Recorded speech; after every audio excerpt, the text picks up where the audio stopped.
Who's coming to save you? Nobody's coming to save you. Nobody's coming for you, man.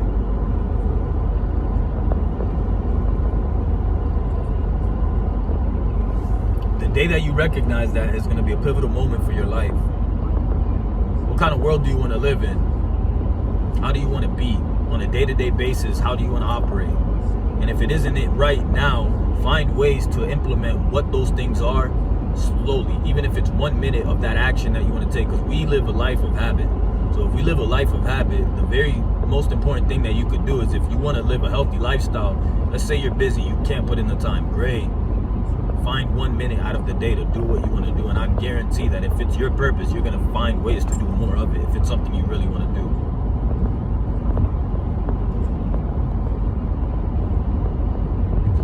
I heard a term recently, it's called creative wasting. Creative time wasters. And what that is a lot of us find all of these things to do to avoid doing the things we need to do at the time in which we need to do it.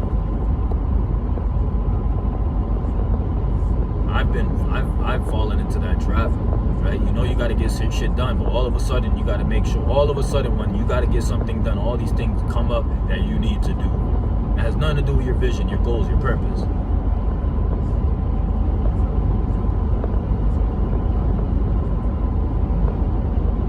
I promise, guys, this shit is not as complex as we think.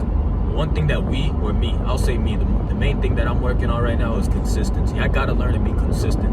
And, you know, even if it's not being consistent in the ultimate goal, or in the ultimate action that's gonna lead to the ultimate business goal, finding something, getting a taste of what consistency is like.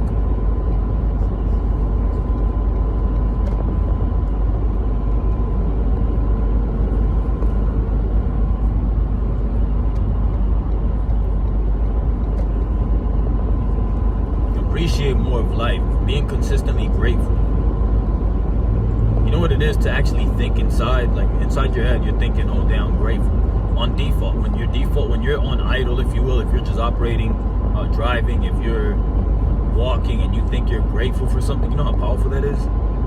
Versus most people that they just sit there and complain, their default thought is the negativity. You know how powerful it is to actually think about what you're grateful for throughout the day?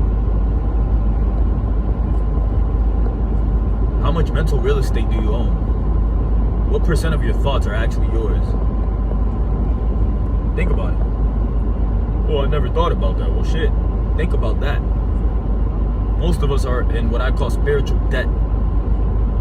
We're living a life vicariously through celebrities, rappers, other people, commercials, personal development, gurus, coaches, mentors, family members. How many of us actually know who we are? Oh, that's corny shit. What about knowing? Okay, what are you doing then? You want to play somebody else's game or yourself, or your own game?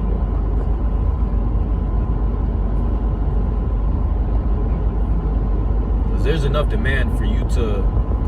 There's enough supply for you to live in somebody else's world.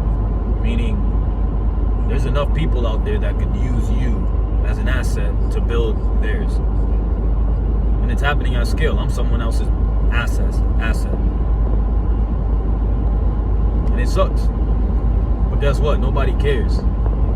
I'm the only one that's going to get myself out of it. The only one. Part of the reason why I document as well, there was a phase where I was like, bro, this is the only way. While I'm working, while I'm driving, I have no fucking other way to do anything else. This is going to be my way. If at the very least I can make something equal or greater, even fucking 10% less than what I'm making on a weekly basis, then I got my freedom, and then I can build from there.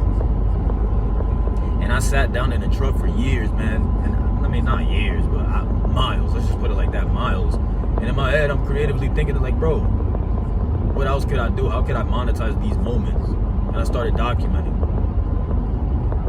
That wasn't what initiated it, but it was a bigger excuse for me to just double down on it.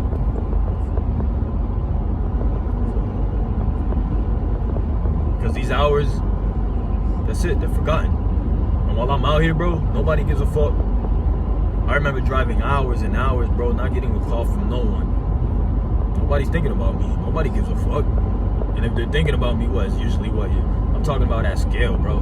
Nobody gives a fuck. The people that you want to win for, they're not really, they got other shit going on, which is okay. When you experience a long time without having any connection with people, you realize that, what's holding me back? And I know that, I do this because ultimately I want people to win, but I want to win as well.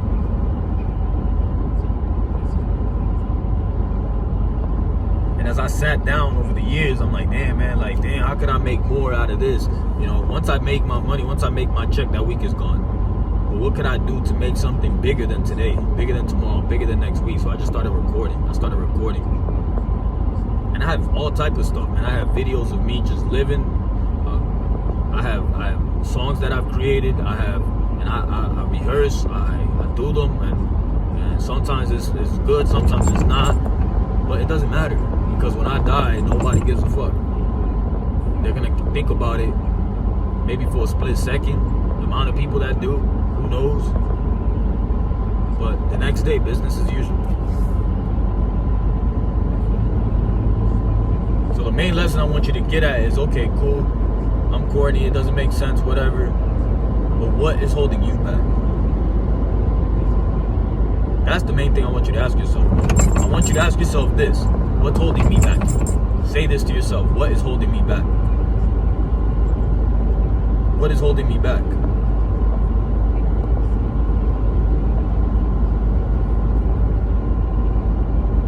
Who am I afraid of? What judgment am I afraid of getting? From who? Does it really matter? Do they have the life that I want, the lifestyle that I want? Are they in the relationships that I want? The type of relationships that I want in my life? Are they living the lifestyle that I think I could believe, that I want, that I believe I could live? Or not? If the answer is no, you definitely need to make sure to move. And a lot of times, I remember having this excuse of, they don't want you to win. They don't want you to win. Who's they?